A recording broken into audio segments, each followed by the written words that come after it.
వాసుదేవాయ. భాగవతంలోకి కూడా స్వాములు ఈరోజు శ్రీకృష్ణ జయంతి సందర్భంగా ఈ లోకంలో ధర్మ సంస్థాపనార్థం అవతరించినటువంటి అవతారం కృష్ణావతారం. ఎందుచేతనంటే ఇద్దరు దంపతులు కోరుకున్నారు కదా అని 12,000 సంవత్సరాలు తపస్సు చేసినటువంటి ఇద్దరు దివ్య దంపతులకి ఆయన తన రూపాన్ని మార్చకుండా ఆయన ఈ లోకంలో అవతరించినటువంటి అవతారం శ్రీకృష్ణ అవతారం. శ్రీకృష్ణ అష్టమి అంటారు, దీనికి జయంతి అంటారు. యదా యదా హి ధర్మస్య గ్లానిర్భవతి యుద్ధానం అధర్మస్య తదాత్మానం సుధామ్యహం.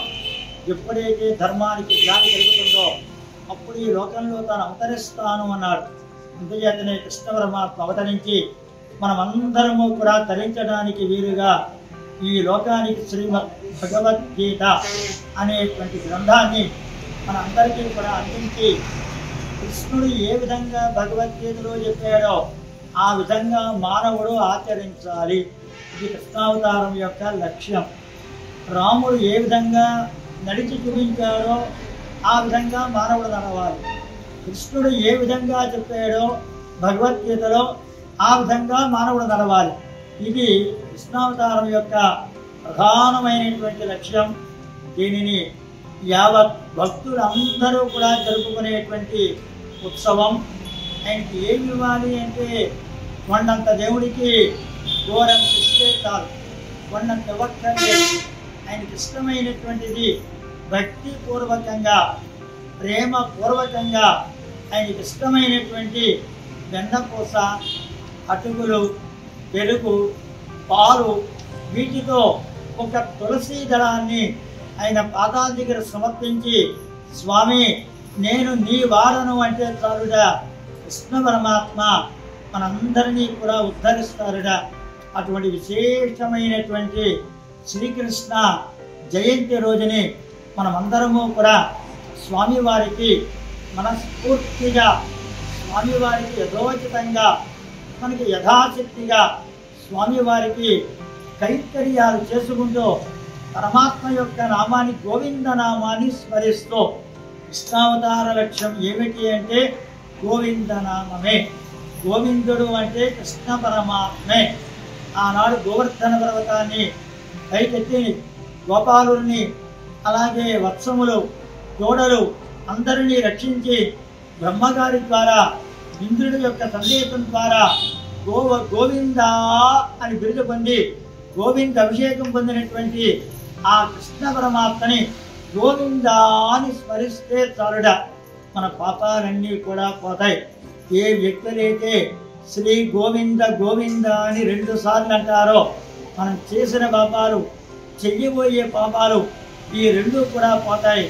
కానీ ఇప్పుడు అనుభవించి తీరేటువంటివి మాత్రం గొడ్డలతో పోయేది గోటితో పోయినట్టుగా కొద్దిగా అనుభవించవలసి ఉంటుంది.